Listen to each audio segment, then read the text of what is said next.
The original post is by u/throwaway_03044 posted January 10, 2019. I saw their messages last week and I haven't been the same since. I borrowed her old iPad for work purposes and her Facebook account was still logged in the device. I was going to log in on my Messenger because I forgot my phone at home and I was going to message her, but then I saw that she had messages from her ex-boyfriend. Let's call him Andre. Her and Andre dated for 2 years. They were each other's first love and she never told me what happened between them. I met her a year and some months after they broke up when I went on a trip with my family to California. I didn't know anything about him other than the fact that they dated sometime in high school and college. When I met her, we instantly hit it off. She showed me around LA and me living in Australia wasn't a problem.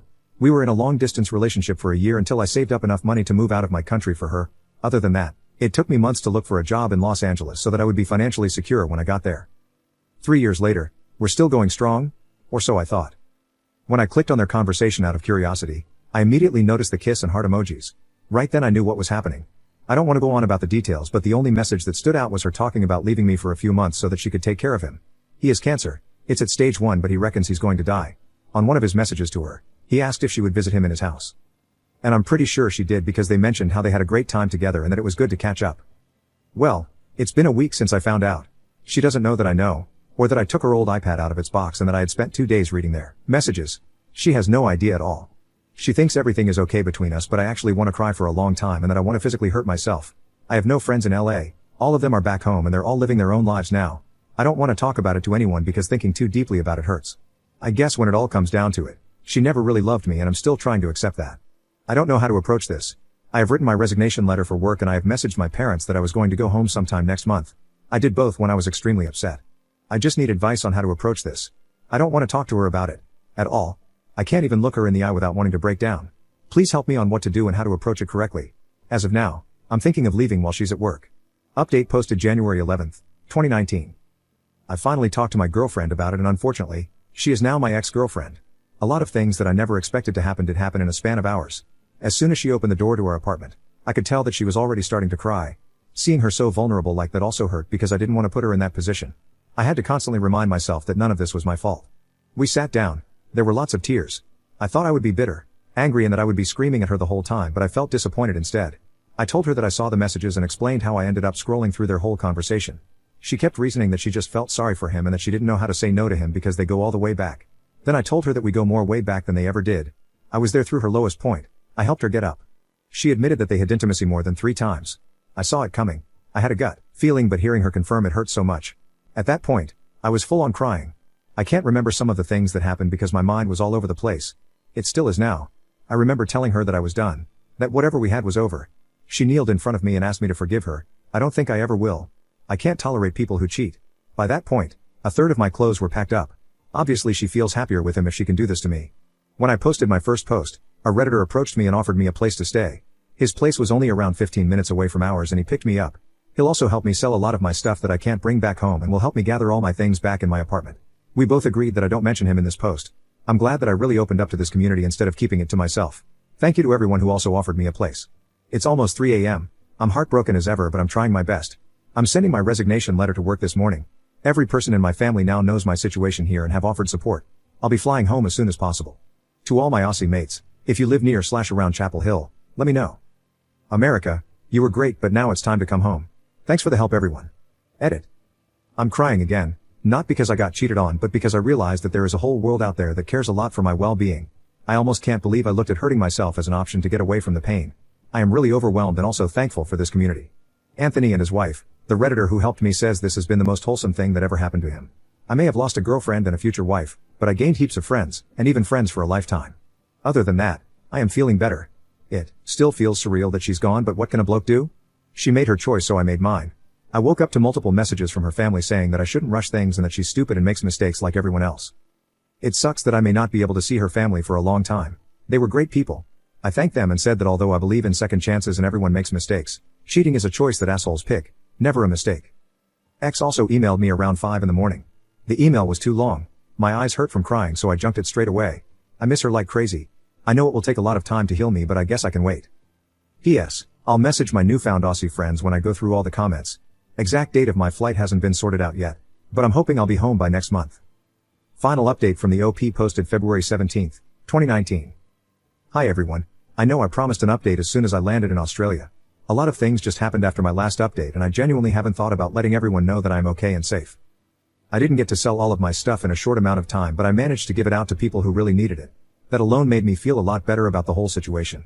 It was a lot of electronics that I can't afford to and possibly bring back home, like the TV I bought for my ex that she really loved, the microwave, and my PS4. I'm in Australia now and not everything is going as planned, but whatever situation I'm in right now is at least okay. The cherry on top of all this shit is my brother verbally abusing me over something stupid I said about the cancer guy while drunk. It was something like hope he dies in a painful way, and it got him all worked up considering one of closest friends did die in a painful way. To cut the story short, I didn't end up going to Brisbane to live with him and am now living with my parents in Perth, unmotivated and jobless. I feel so effing hopeless and completely miss my ex, but I can't do anything about it other than suck. Thanks to everyone for being a friend. I'm sorry to people I disappointed and promised to see in Brisbane. I really haven't been out partying like what I thought. In the comments. Scream 1991. As someone who is also going through a breakup, it will eventually get better, my friend. Stay active and positive and things will rebuild. OP. I can't find the motivation to do anything, and even if I did do something, my mind will find a way to make me feel hopeless, and all I want to do is lay down and cry until I feel better. It's an endless cycle. Post from the OP's younger brother, Alex, posted August 3, 2020.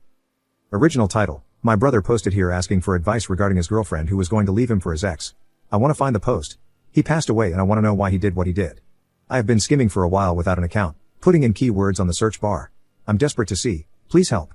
I am his younger brother. He passed away to suicide 2 months ago. He moved all the way to America from Australia with his girlfriend that he met there while on holidays. They broke up because he found out she cheated on him with her ex-boyfriend.